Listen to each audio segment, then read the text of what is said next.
So pieces inside were coming loose and were causing problems, and found an upgraded version that is going to hopefully last longer and provide us with better service.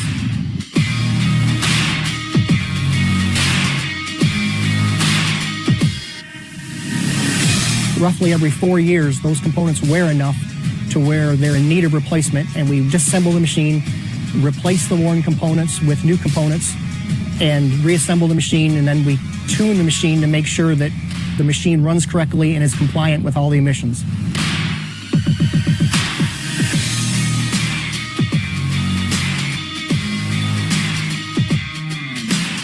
There's a lot more to making electricity than just turning a switch on or plugging something in.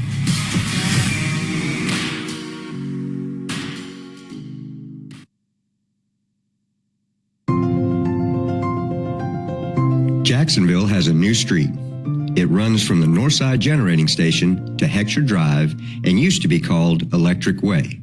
Now, it's J.D. Thompson Street. The reason this road's being named there is Mr. Thompson's family actually owned a store about a quarter mile from where this road is being named, and this is in honor of him and his family. In 1967, J.D. Thompson was a 26-year-old lineman who ran to help a colleague who'd been shot. A photographer captured the life-saving act in an instantly famous photo called The Kiss of Life. Jacksonville Council member Mike Gay sponsored the resolution to change the street name and has more plans to recognize J.D. Thompson's heroic act. We're even considering doing a memorial monument there as well. So that's in the works too. J.D. exemplifies what is good about the utility, what is good about humanity, and I'm just so proud to know him, and I'm so grateful to you all for recognizing him and what he did so long ago. Thank you. For his part, J.D. Thompson says recognition by the Jacksonville City Council reminds him of one thing: the importance of safety for linemen. Every day you have to go over every job. You look at the job and see just what's around you, what your surroundings are before you start work.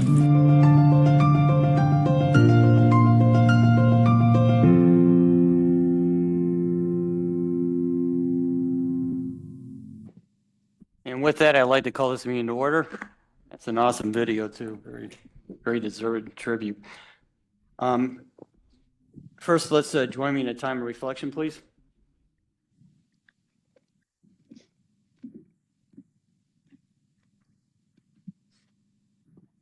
Okay, thank you. And could I have a motion to adopt the agenda, please?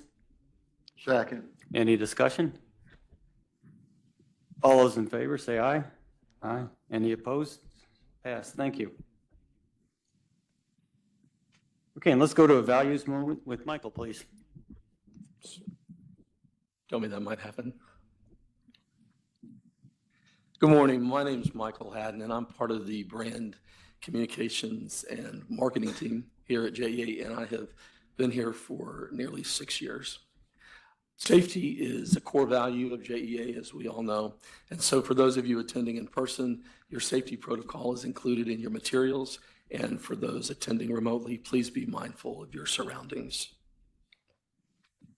When I was asked to share a values moment with you today, as we embark on the Thanksgiving holiday in a few weeks, immediately the topic of gratitude came to my mind as it relates to the JEA values of safety, respect, and integrity. I'm grateful that JEA stresses the importance of safety both in the field and in the office. And I'm grateful that JEA embraces the value of respect for each other and for our customers. And I'm grateful that JEA conducts its business and really everything that we do with integrity.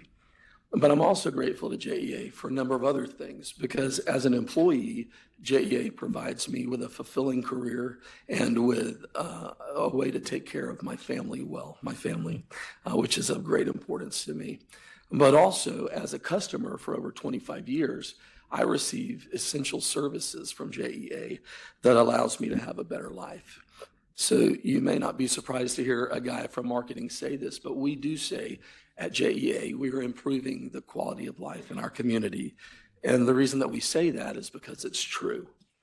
And what else is also true is that at JEA, we're a lot like family. And so to me, that means that we not only work together, but we live life together and we share things.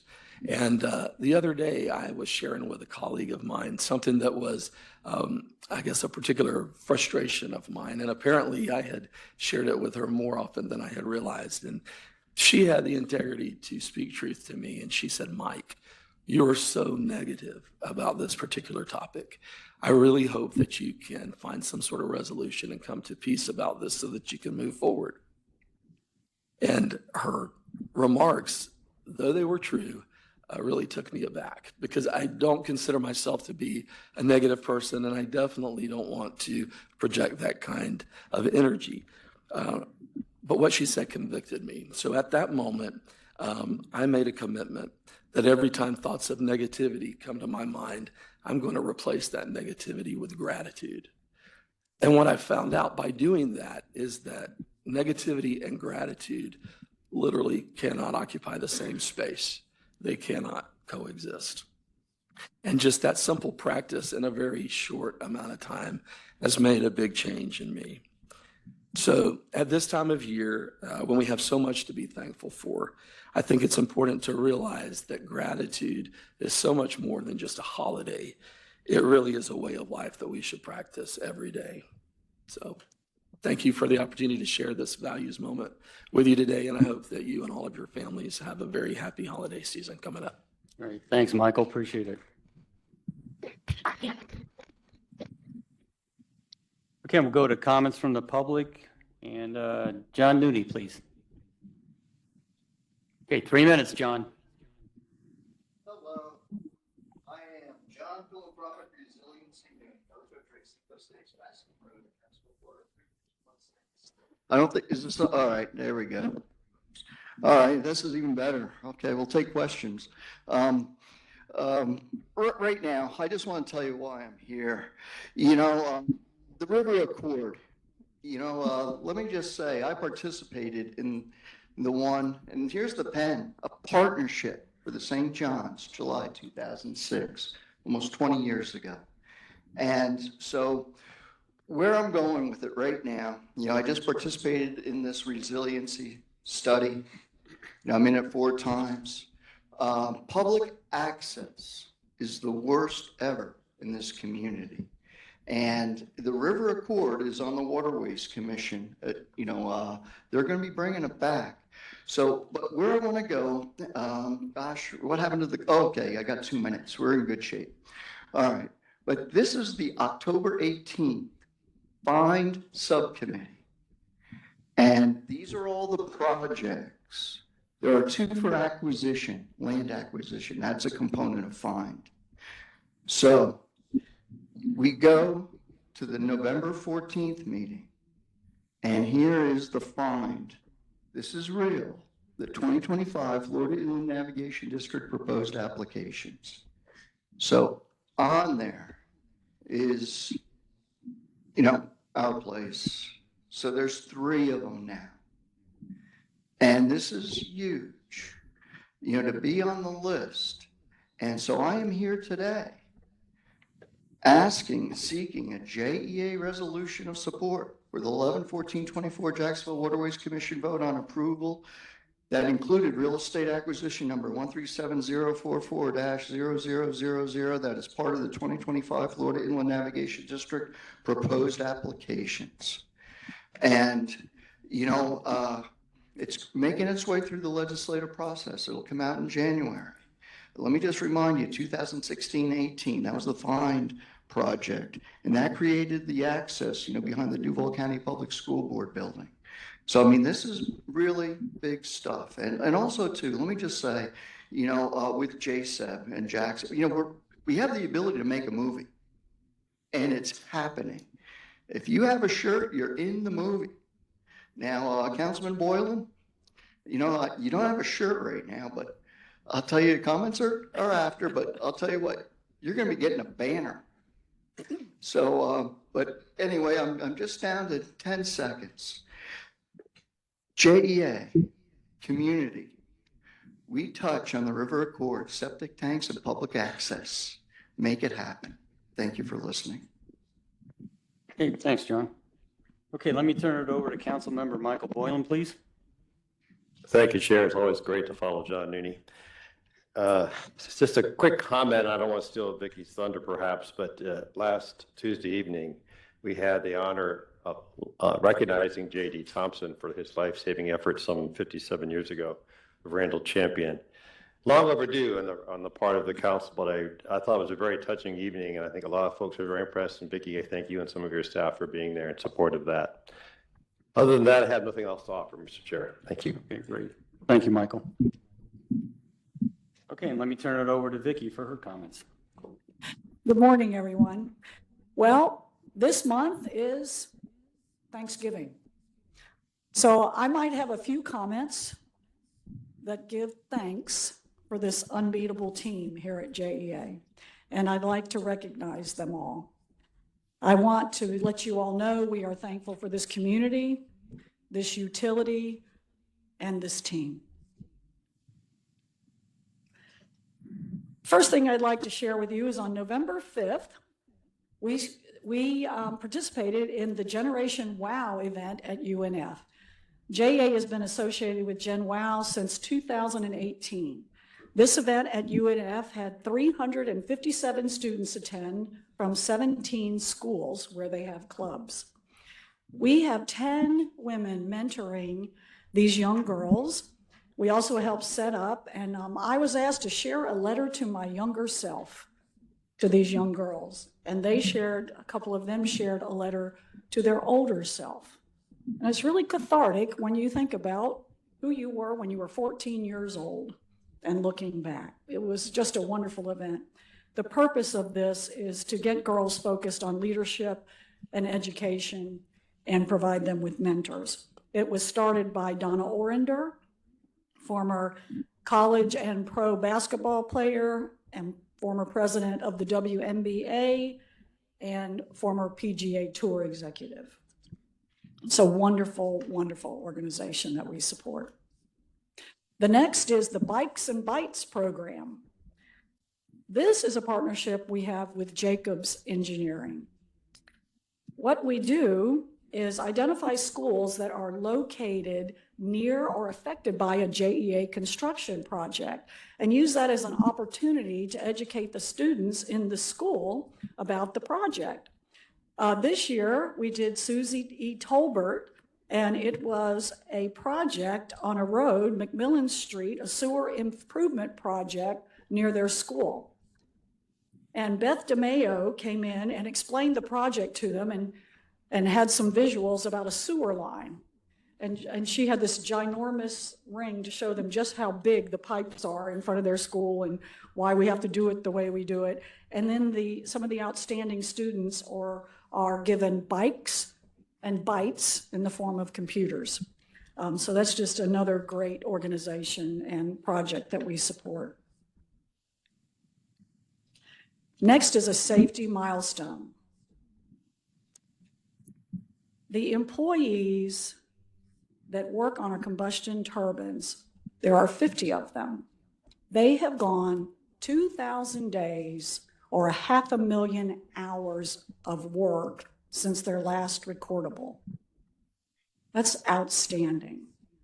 That encompasses 3 plants. They've had 46 outages in that time and numerous storms and hurricane events.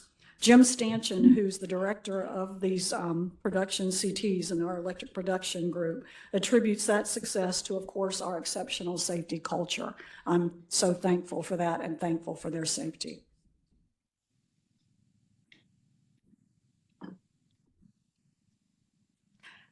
Next, we received an award for our community-focused programs, the FMEA Building Strong Communities Award. It was accepted by Jerry Creel, our senior manager in distribution, construction, and maintenance. And we received the award in recognition of a lot of our community initiatives, such as Power Pal, Senior Day here at JEA, our education programs, our college internships, robotics, our volunteer program, and our Season of Giving employee campaign. As you can see from this and the above, we are more than just a community-owned utility. We are part of this community and we care. In fiscal year 24, our employees provided 5,293 community service hours. 5,293. That is outstanding. And on Thursday, the 21st, we will recognize our ambassadors and our volunteers. As Councilman Boylan mentioned, the City Council recognized J.D. Thompson for his outstanding service, not only to JEA, but to one of his colleagues. JD raced from one pole to another to give life-saving CPR to another lineman way back in 1967, which happens to be 67 years ago. So we are naming the street outside of Northside, as you mentioned, J.D. Thompson Street. He received a commendation for that, and that picture on the left won the Pulitzer Prize, was called The Kiss of Life. In that picture, you see J.D. to my right, and then his wife, Sandra, to his right. She retired from JEA as well. And that's his lovely family that was there with him. That was such a great and deserved honor. And Councilmember Mike Gay told Thompson that he was, quote, what God meant for us to be, our brother's keeper. Something else to be aware of, this changed training nationwide for linemen. This Hurt Man Rescue is still one of the competitions that is done at lineman rodeos across the country.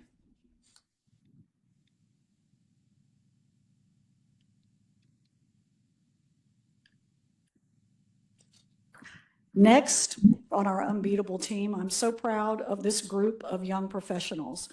They were selected in a very competitive process to be part of the Stein Fellowship Program. On the right is one of our Stein Fellows, our very first Stein Fellow for 2024. His name is Griffin McDowell. So Griffin completed this project. This is to cultivate a generation of philanthropic leaders. They get assigned mentors from United Way givers, Alexis de Tocqueville members, and his mentor was actually Pat Garrity from Florida Blue, and he told me that it was just an outstanding experience for him. Griffin's mother also retired from JEA. And then the 4 young women, Kendra, Margot, Alyssa, and Lemiriam, will be participating in the next year. It's a year-long process, so congratulations to these young professionals.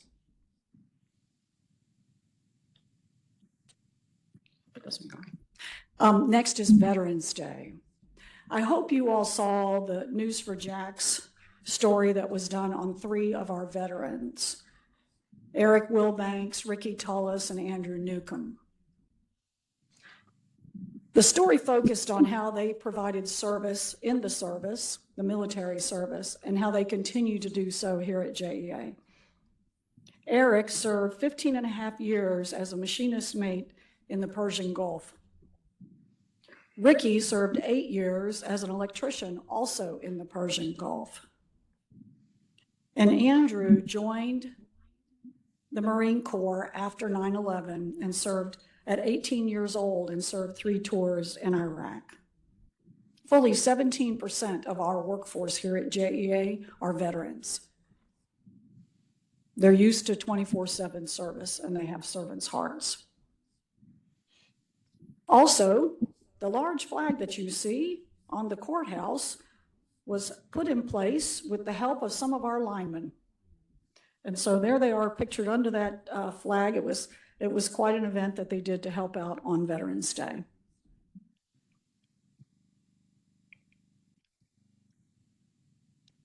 Okay. Speaking of an unbeatable team, we have a gentleman here today, J.J. Davis. J.J. started here at the JEA in 1974. I shouldn't say the JEA because you started at the city of Jacksonville and then came over here in 97. I hope you don't mind me saying you're also 74 years old. And we have a pin that we'd like to give you for your service. And I got to speak to JJ a little bit before the meeting. And he says, you can't retire and go and sit at home. You got to keep busy. You got to keep busy. And he said that he likes serving the community, and he's providing a service not only to the community, but to the state. He's helping with pollution control and water reclamation for the citizens here. So I would like General DeSalvo, if you wouldn't mind taking that. And JJ, we'd like to present you your pen, please.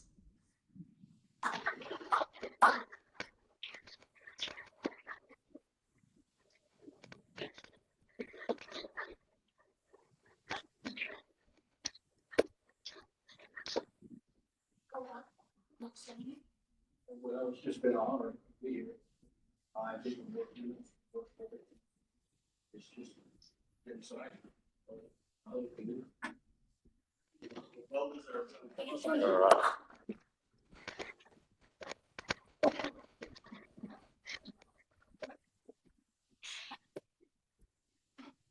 We have to find out, is JJ the longest serving employee? To do our research, I bet he is. And next, our unbeatable team. This will be our Chief Customer Experience Officer's last board meeting. Sheila Presley also exemplifies a servant's heart. She started here in 2003 as a manager of customer contacts collections, was promoted in 2013 to a director, was again promoted in 2020 to interim chief customer officer, and became the permanent chief in 2022. Sheila will be beginning her retirement in the early part of January. We are interviewing to try and find a replacement for her. It's going to be hard. If you know Dr. Seuss, there's a character in a book called The Lorax. And the Lorax speaks for the trees. He's constantly, I speak for the trees, I speak for the trees. And if there's one thing I will always remember about Sheila Presley, she speaks for the customers. Thank you, Sheila.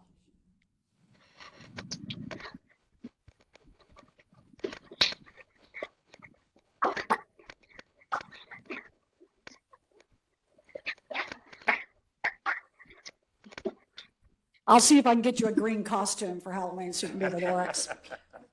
And last, and thank you for letting me do this, at your January 28th board meeting, we will be doing an update on Senate Bill 64. Heard you loud and clear, sir. And we will be talking about the impacts to JEA, what our plans are, and some other actionable items. Also wanted to let you know that I'll be attending the LPPC CEO event in DC and have been invited to participate with 3 other CEOs on a media roundtable with the president of LPPC to talk about LPPC's policies going forward, and then APPA in January for a joint action committee where we'll have executives from Microsoft talking about data centers and executives from the nuclear community about nuclear power in the future. So I'm really looking forward to that. Again, thank you, sir, for enabling me to give great thanks to our people. Great. Thanks, Vicki. Okay, let's go to the performance update, and we'll go with Julie first. Good morning. I'm here to present our recommendation for the fiscal year 25 scorecard. This dashboard represents the same metrics measured in fiscal year 24, with one addition, technology availability, seen in the table on the right. And this is a new visualization we created to report our progress, and we would like to hear your feedback on this version. As for our performance in October, we completed an employee engagement survey and exceeded the benchmark with a score of 79. We had 0 lost time safety incidents, and our JD Power scores remain the same as last month.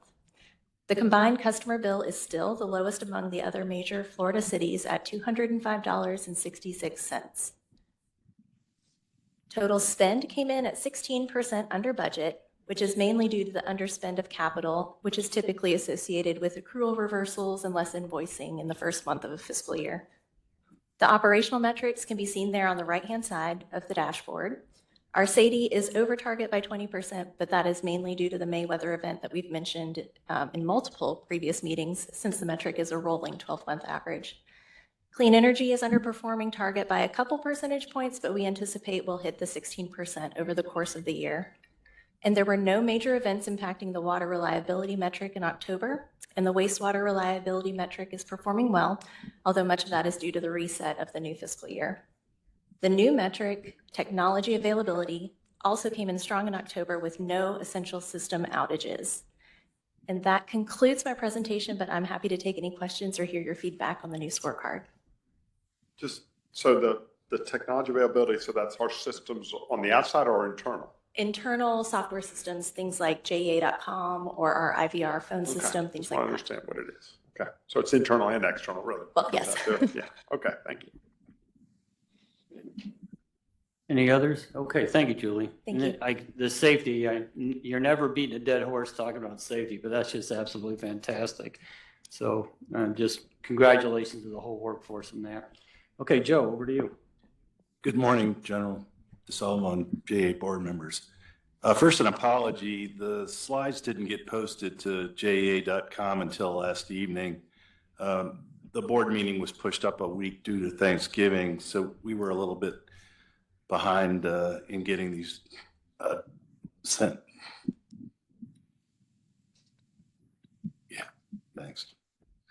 So with the electric system, base revenues slightly below budget. Again, I wouldn't draw too much in the way of conclusions around 1 month of information, but looking at the data, it appears commercial and industrial revenues are off slightly for the month. Could just be timing. The hurricane may have had an impact. Milton came through, I believe, October 10th. So it's possible that storm could have had an impact on revenues. O&M, we continue to monitor, slightly higher than budget. We have another slide coming up on what we're projecting for O&M, but we're watching it very closely.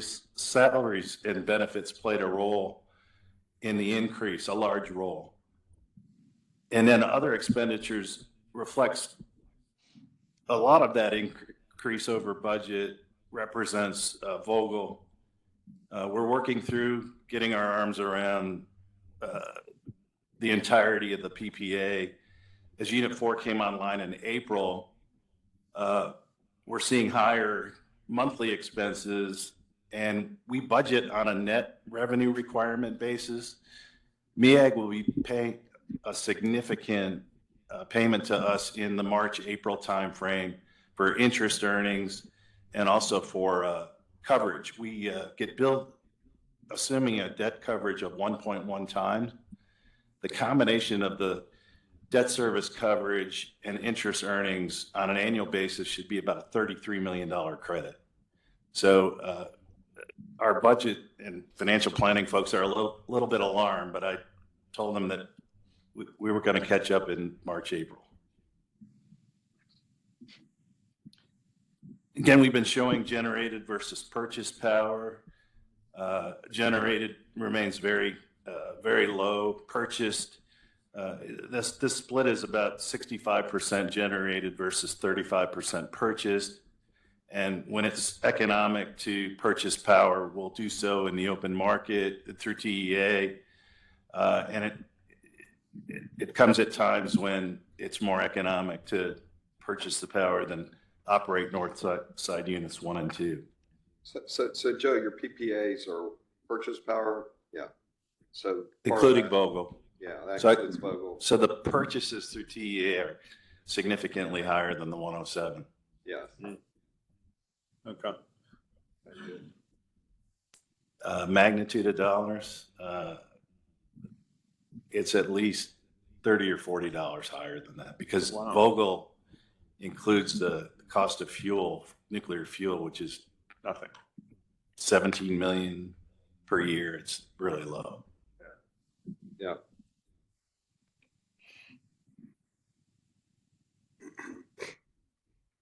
O&M, actuals versus budget, again, up slightly, but projected to be slightly above the target by year end, but we've got a close eye on O&M, and we have all the faith in the world that the electric team's going to come in at or below 315. The capital spend is a little bit low compared to the annual figure. Our budget folks have it targeted at 280, and I have confidence that the truth lies somewhere in between those two numbers. And then cash balances remain quite strong. They dipped in October due to October 1st debt principal and interest payments, but we'll talk more about cash in a minute.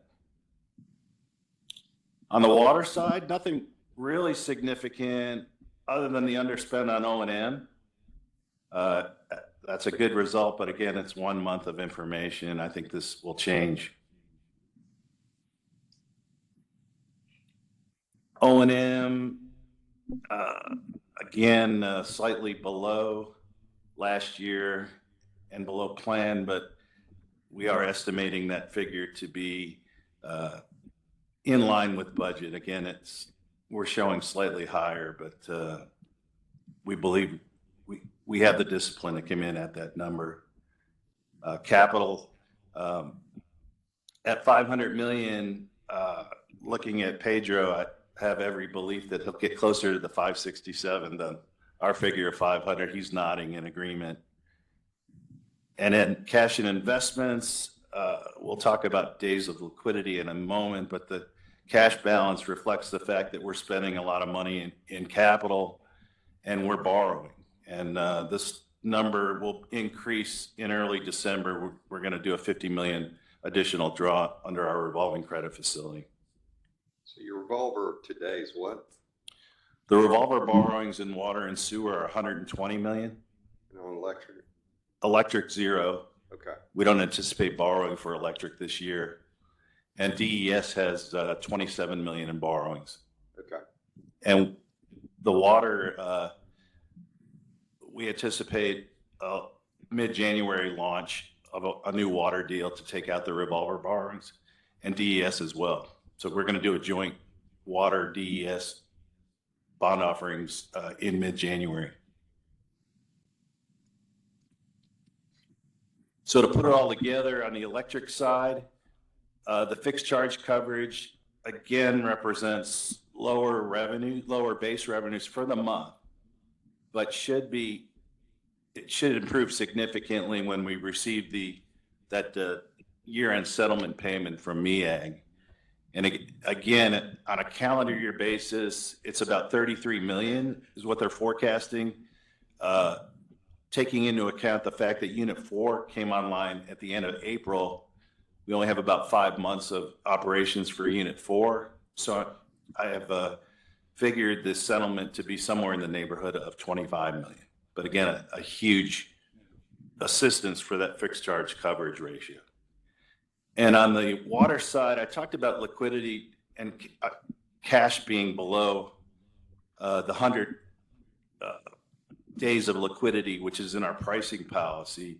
That'll be rectified in early December when we do the revolver draw. And all the other metrics are quite strong, focusing particularly on the debt to asset ratio in each system gives us plenty of room to continue the aggressive capital program that we have. So with that, I'll open it up to any questions. Any questions or comments? Glad to see the investments finally turn green. We have caught up on investments, thank goodness. Yeah. And I'd be remiss if I didn't say go Irish, beat Army. You know, I anticipate one red arrow on Notre Dame on Saturday night. Just leave it at that, Joe. Wait a second, FanDuel's calling. What can we put on Banner? How about a lunch? Right. Come on. You got it. Okay, thanks, Joe. And beat Notre Dame. All right, consent agenda here. Let's see, could I have a motion to pass the consent agenda, please? So moved. Second. Any discussion? All those in favor say aye. Aye. Any opposed? Good, thank you. Okay, now let's go to the Capital Projects Committee report, and John Baker, please. Thank you. The Capital Projects Committee met on November 7th. Present at the meeting were members Rick Morales and myself, and Bobby Stein joined virtually. We reviewed 6 projects at this meeting, 3 of which were for action, 3 were for information only. The 3 that were for action are the Buckman Water Reclamation Facility, the Blacks Ford Water Reclamation Facility expansion, and the Georgia Street Substation Distribution Circuits authorization for eminent domain. We also got updates on the Arlington East Water Reclamation Facility, the combined cycle update, and the major capital projects list. Let me begin with Buckman. At Buckman, we have a series of projects going on. We've completed 3 of them. One was a blower system improvement that we completed in 2022, UV system improvement in 2023, and a fine screen in 2024. Those are part of the project, but done. Now we've got 3 ongoing projects which require action. The sludge holding tank renovation, the biosolids facility rehab, and aeration basis air header and diffuser replacement. We're at the 90% design stage on those 3 projects, and a recommended guaranteed maximum price agreements, or GMP, to be awarded to Wharton Smith. When we talked about these projects in May of 2024, the total for these 3 projects was $78.5 million. Today, our actual will be $67,970,000, a reduction of $10,530,000. Let me go into a little detail. The sludge tank was reduced from $41.3 million to $37.6 million. The biosolids facility, which was rescoped, was reduced from $13.7 million to $3.8 million. And the aeration basis header and diffuser replacement increased $3 million from $23.5 million to $26.5 million. The committee voted to approve a total of $67,970,354 as GMP on these projects, which increases the total projects, including the ones that are finished at Buckman, to $377 million. We asked the full board to approve an award to Wharton Smith for the remaining GMP for the 3 projects of $67,970,000. I'll move it. Second. I'll just say having this capital committee is very helpful. Yep. Thank you for setting up, and I appreciate these guys spending the time. It's been a big difference. Yeah. We appreciate you attending also. Thank you. Yeah, absolutely. Okay, with that, all those in favor, say aye. Aye. Any opposed? Motion passed. And just, again, great work for all the committee members on this Capital Projects Committee. Thanks, John. Well, I'm just getting cranked up. The next project that we have action on is the Blacks Ford Water Reclamation Facility. And let me give you a little background on that.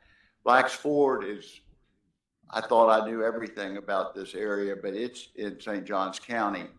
And this facility has been expanded from 6 million gallons per day to 12 million gallons per day because of the huge growth that is going on in St. Johns County.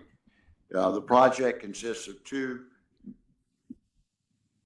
3 million gallon per day oxidation ditches, 3 secondary clarifiers, an ultraviolet disinfection system, electrical buildings with a generator, electrical and control systems, a fluent management system, and a reclaimed water facility.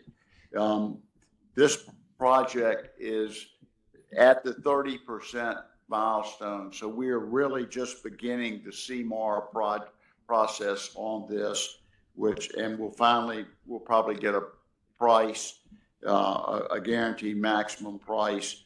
The first one will be September 2025, so that's to be determined. Having said that, this project is estimated to be $235 million, so a big project.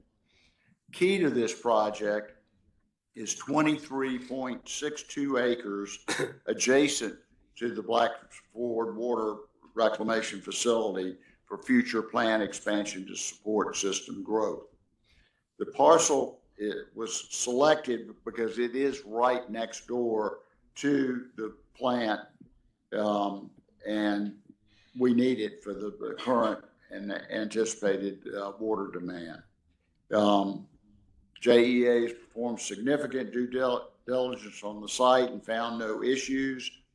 The proposed purchase and sale agreement is with Hilo Properties Limited, and we've agreed to have a landscape buffer on the easterly and southerly property lines to protect the owner or shield the owner from the plant on the rest of their property. We've agreed to a price of $4,660,000, which is the appraised value of the property, and the Capital Projects Committee recommends the board approve to acquire the necessary property rights, and I so move. Second. Any discussion? All those in favor say aye. Aye. Aye. Any opposed? Okay, motion passed. The third action item is the Georgia Street Substation distribution circuits authorization for eminent domain. Georgia Street is, I said the other day, down by the Gator Bowl, but I guess we've moved on from that. But you all know where we're talking about. It's a quarter of an acre adjacent to the Georgia Street substation that we need for expansion and operations at that facility. We have been unable to successfully negotiate a purchase agreement with the property owner. We have appraised the property value at $40,850. And if we do eminent domain, of course, there will be additional fees and expenses according to the way the Florida statutes work. Nevertheless, we are at stalemate, and the committee recommends the board approve JEA have the right to acquire the necessary property rights through eminent domain should negotiations prove unsuccessful. This will ensure that any delays in negotiations or acquisitions do not jeopardize the project schedule, and I move approval. Yeah. Okay, can I have a second? Any discussion? All those in favor say aye. Aye. Any opposed? Motion passed. We also got an update on the Arlington East Water Reclamation Facility. This is the project that is required to support the current water purification demonstration facility and the planned future water purification facility, as well as continued supply of reclaimed water to customers. Hazen and Sawyer has been contracted to perform the design, which is currently just at the 10% design phase milestone, and staff will keep coming back to us, and we'll go through the CMAR process on this project. Currently, the estimated financial impact is a little over $162 million. We also got an update on the combined cycle plant. The staff went through the significant activities and milestone related for the plans on this plant because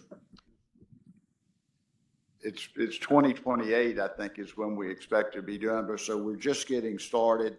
It's important to the long-term energy supply. And the first thing we did was to begin a market test solicitation to obtain viable proposals.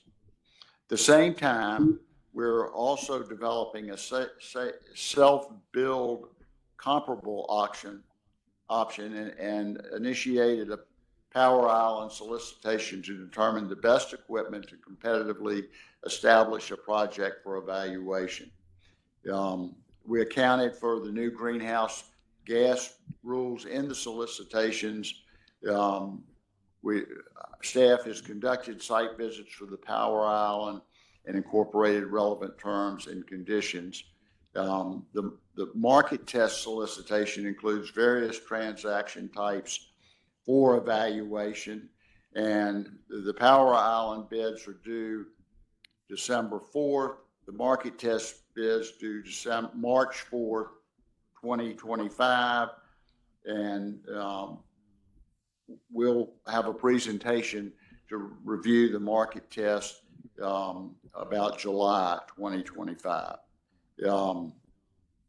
Also, in background music of this is that the current Court of Appeals has had challenged the greenhouse gas rules, and we expect a ruling by June of 2025. And lastly, we reviewed the major capital projects list. That's a long list, and you can review it on page 73 of the Capital Projects Committee materials at your leisure. Our next meeting is February 21st. That concludes my report. Great. Thanks, John. Again, great work by that committee.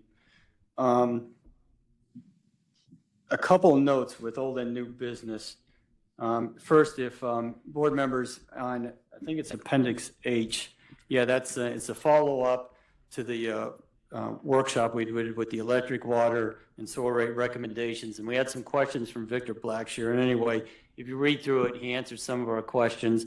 It really had to do with rates and what the impact was for the low-income, potential low-income impacts for the community members. But anyway, a lot of the questions were answered, so thank you, Victor.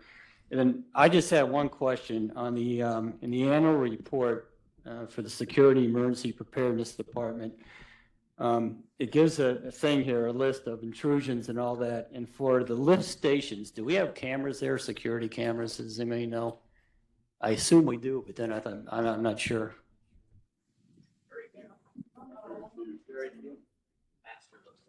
Master wants half of them, but not all of them. Okay. Is that something we need to look at? And I don't know the utility, and I got it that you got the master and then the substations, but any thoughts on that? We have studied that in the past.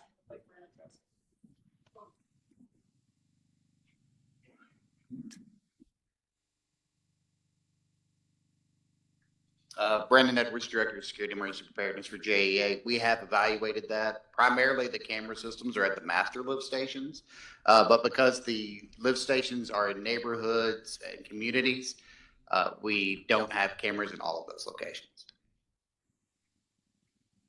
Do you think it makes sense to do it, or is it or are there drawbacks? What do you think? So there are definitely challenges for putting them out in the community and the public like that, but it's something we are evaluating. Okay. Yeah. Okay. How many are there, Brandon? Lift stations? About 1,600. 1,600. Okay. Yeah, there's some network challenges, communication that would be difficult for us to get that amount of information back to our command center. Okay. Yeah. Okay. All right. Thank you. Yes, sir. Okay. Then for Moving on to the chair's report. Don't have much. I'll just say as we close out 2024 calendar year, I want to thank the JEA rank and file for their tremendous efforts this year. And I know hurricane season, we still have till the 30th of November, but hopefully we'll get through it. But just great effort by everybody so far. And I also want to recognize our CEO, Vicki. You didn't come on board half-stepping since April, and you've continued to make a positive impact each month within JEA and within the community. So thank you for your efforts, Vicki.